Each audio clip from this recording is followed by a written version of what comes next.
Hi hello friends. இன்னைக்கு India வந்து Venezuela நம்ம வெனிசுலாங்கிற நாட்டை பத்தி பார்க்க போறோம். வெனிசுலாங்கிற நாட்டை வந்து 1500 வாக்குல அதனுடைய பூர்வ குடிகள் வந்து ஆட்சி பண்ணிட்டு இருந்தாங்க. அவங்க வந்து ஆட்சி பண்ணிட்டு இருக்கிற பொழுது அங்க ஸ்பானிஷ் மக்கள் உள்ள வந்து அந்த பூர்வ குடிகளை எதிர்த்து போராடி அங்க வந்து குடியிருந்தாங்க. அங்க குடியிருந்து அங்க கோகோ காபி இந்த மாதிரியான பொருட்களை உற்பத்தி பண்ணி உலகம் முழுவதும் செல் பண்ணிக்கிட்டு இருந்தாங்க. இப்படிப்பட்ட சூழ்நிலையில் அங்க 1811 அங்க ஒரு மறுமலர்ச்சி ஏற்பட்டு அங்க ஒரு குடியரசு கட்சி வந்து தோணுச்சு. அது கொலம்பியாவுடைய கண்ட்ரோல்ல தான் இருந்தது. 1830 தனி நாடா வந்து வெனிசுலா வந்து ஃபார்ம் ஆச்சு. இப்படி வெனிசுலா தனி நாடா ஃபார்ம் ஆகிக்கிட்டு இருக்கிற பொழுது அந்த ஒரு சூழ்நிலையில் என்ன நடந்தது அப்படின்னு சொன்னா, அவங்க வந்து மக்களுக்கு வந்து ஒரு ஆயில் வந்து கண்டுபிடிக்கப்படுது. 1920 வந்து ஆயில் வந்து அங்க கண்டுபிடிக்கப்படுது. அந்த மாதிரியான சூழ்நிலையில அவங்க வந்து கோகோ காஃபி இதனுடைய உற்பத்தியை குறைச்சு ஆயில வந்து இம்ப்ரூவ்மெண்ட் பண்ணி உலக நாடுகளுக்கு செல் பண்ண ட்ரை பண்றாங்க 19ஆம் நூற்றாண்டுல. இந்த மாதிரி அவங்க ஆயில வந்து உலகம் முழுவதும் செல் பண்ணி அவங்க வந்து கொஞ்சம் மணி ஏர்ன் பண்றாங்க. அப்படி ஏர்ன் பண்ணி உலக நாடுகளுக்கு எல்லாத்துக்குமே வந்து அவங்க வந்து அதை வந்து ஆயில வந்து கொடுக்குறாங்க. இப்படி ஆயில வந்து அவங்க கொடுத்துக்கிட்டு இருக்கிற பொழுது அந்த நாடு வந்து மற்றொரு கட்சியான குடியரசு கட்சி வந்து உள்ள வருது. வலதுசாரி எண்ணமுடையது.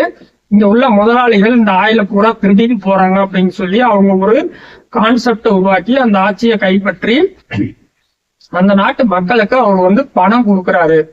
சில சட்டங்களை நிறைவேற்றி அவங்க வந்து உடனே வந்து இந்த கவர்மெண்ட் அந்த ஆயில் ஃபேக்டரிஸ் எல்லாம் அரசுடைமையாக்குறாரு. இதனால அமெரிக்காவுடைய ஆயில் ஃபேக்டரிஸ் அங்க நிறைய இருந்தது.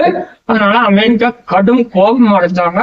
கடும் கோபம் அடைஞ்சு அந்த நாட்டு மேல பொருளாதார தடை வந்து போட்டாங்க.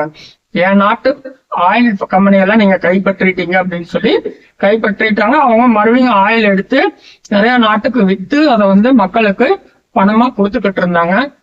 ஓவரா ஜனங்களுக்கு பணம் வந்து சேருது. ஆனா பொருட்கள் அங்க வாங்குறதுக்கா இல்ல, ஏன்னா விவசாயத்தை சுத்தமா கைவிட்டாங்க. இந்த மாதிரி ஒரு சூழ்நிலையில அங்க வறுமை வந்து அதிகமா ஆக ஆரம்பிச்சது. நாட்டுல பணவீக்கம் வந்து பெருகி டாலருக்கு எதிரான மதிப்பு வந்து 1,00,000 வெனிசுலியன் அப்படிங்கிற மாதிரி பல இதுல வந்து பொருளாதார மந்த நிலைக்கு வந்து அந்த நாடு வந்து போக ஆரம்பிச்சது. இப்போ அந்த நாடு வந்து கடுமையான பொருளாதார சிக்கல்ல இருந்ததும் ஊழலும் அங்க வந்து பெருக ஆரம்பிச்சது. ஊழலும் வந்து பெருகின உடனே அந்த நாட்டுல எண்ணெய் எடுக்கிற மெஷின்கள் எல்லாம் டேமேஜ் ஆக ஆரம்பிச்சு தேவையான அளவு எண்ணெய் உற்பத்தி குறைய ஆரம்பிச்சது. இப்போ அந்த நாட்டினுடைய பொருளாதார தடையும் இருக்கிறதுனால அந்த நாடு வந்து பல்வேறு சிக்கல்களை வந்து சந்திக்க ஆரம்பிச்சது. இந்த ஒரு சூழ்நிலையில் தான் மக்கள் வந்து ரொம்ப வறுமை கோட்டுக்கு கீழே போக ஆரம்பிச்சாங்க. இந்த மாதிரி ஒரு சூழ்நிலையில இப்போ அமெரிக்கா வந்து அவங்க மேல படையெடுத்து அந்த அதிபரை வந்து கைது பண்ணாங்க. ஒரு நாட்டுக்குள்ளேயே போய் அதிபரை கைது பண்ணிட்டு வர்றாங்க. அந்த நாட்டு மிலிட்ரியோ இல்ல அந்த நாட்டு ஏவுகணை தொழில்நுட்பமோ எதுவுமே வந்து வேலை செய்யல. ஒரு கேவலமான ஒரு நிலையில வந்து ஒரு நாட்டினோட ஜனாதிபதிய ஒரு நாட்டினுடைய அதிபரவே கைது பண்ணி கூட்டிட்டு போறாங்க. அந்த நாடு ராணுவம் வேடிக்கை பார்க்குது. அங்க இருந்த காவல்துறை என்னாச்சு ஏது என்ன ஒன்னும் வந்து புரியல. ஜனங்க வந்து ஒரே கன்ஃபியூஷன்ல ஸ்டன் ஆகி அப்படின்னுட்டாங்க.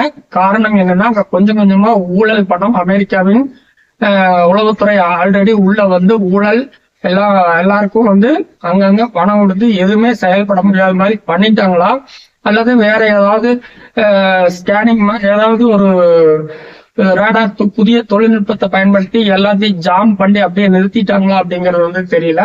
இந்த மாதிரி சூழ்நிலை ஏதாவது ஒண்ணு நடந்திருக்கலாம். அவர் வந்து கைது பண்ணப்பட்டு எங்க நாட்டு மேல போதைப் பொருள் வந்து கடத்துறாரு அப்படின்னு சொல்லி நிறைய டெரரிசம் எல்லாம் பண்றாங்க அப்படின்னு சைலண்ட் டெரரிசம் பண்றாங்க அப்படின்னு சொல்லி அவர் வந்து கைது பண்ணி தண்டனை வந்து கொடுத்துட்டாங்க. இப்போ வந்து இந்தியாவுக்கு வந்து அந்த ஆயில வந்து செல் பண்ண போறதா வந்து அமெரிக்கன் கவர்மெண்ட் வந்து வெனிசுலின் ஆயில இந்தியா பர்ச்சேஸ் பண்ணலாம் அப்படின்னு சொல்லி ஒரு அறிக்கை கொடுத்திருக்காங்க. இதன் மூலமா ரஷ்யா கிட்ட வாங்குற ஆயிலோட அளவு வந்து இந்தியா வந்து வாங்குறது வந்து குறைக்கிறதுக்கான வாய்ப்பு அதிகம். ஏன்னா வெனிசுலாவுல ஆல்ரெடி இந்தியாவில் இருக்கிற அமௌண்ட் வந்து 9,000 கோடி அங்க இருக்குது. இந்த மாதிரி ஒரு சூழ்நிலையில வந்து வெனிசுலியன் ஆயில வந்து இந்தியா வந்து பர்ச்சேஸ் பண்ண ஆரம்பிச்சாங்கன்னா சொன்னா ரஷ்யாவில இருந்து ஆயில் வாங்குறது குறையும். ஆயில் ரஷ்யாவுக்கு ஒரு அழுத்தம் ஏற்படும். அதனுடைய பொருளாதாரம் வந்து குறைய ஆரம்பிக்கும். ஆல்ரெடி வந்து ரஷ்யா வந்து கொஞ்சம் பொருளாதாரத்துல வீக்கா போயிட்டாங்க. அமெரிக்கா டாப்ல போயிட்டாங்க.